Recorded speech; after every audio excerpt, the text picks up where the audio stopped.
When creating images for the web, it is important to understand which types of images you can use online and when it's appropriate to use one over the other. Determining which file type to use is usually a decision made after considering file size and functionality.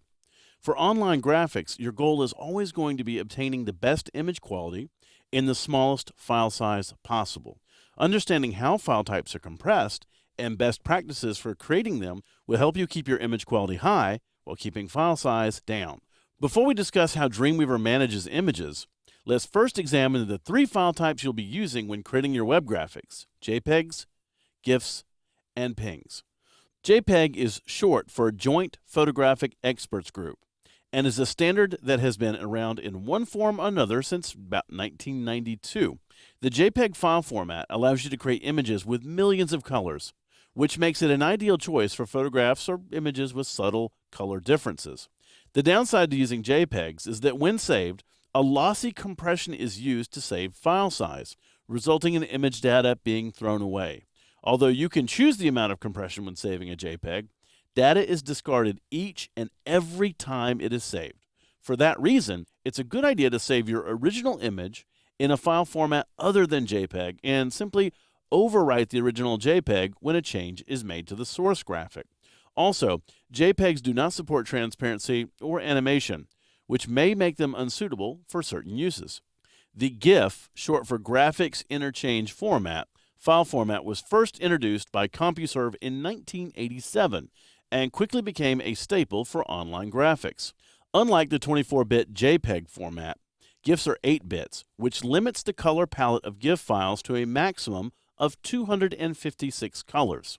Now, GIFs do have the advantage of using a lossless compression format, which reduces file size without damaging image quality.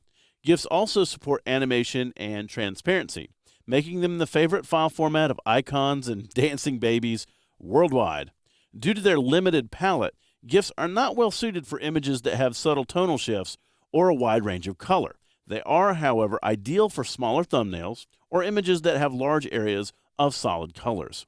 PNG stands for Portable Network Graphics and owes its existence to the very curious case of Unisys holding the patent for the compression algorithm used in GIFs in 1995.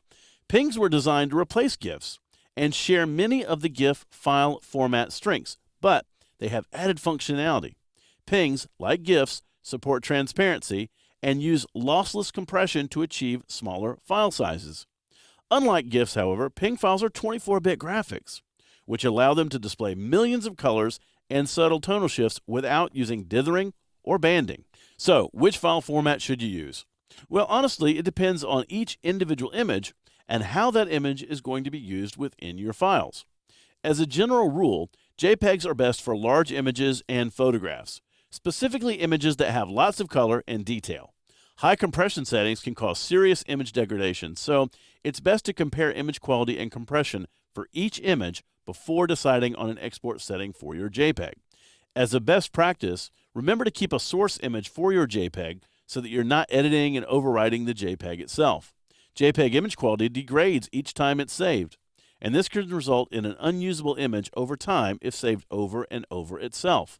GIFs are great for thumbnails, small icons, or images that contain large areas of solid colors. They're also a standard image type for any image needing transparency or limited animation. Now, keep in mind that GIFs do have a limited palette, so complex images with lots of color or tonal shifts like gradients can suffer when saved as GIFs.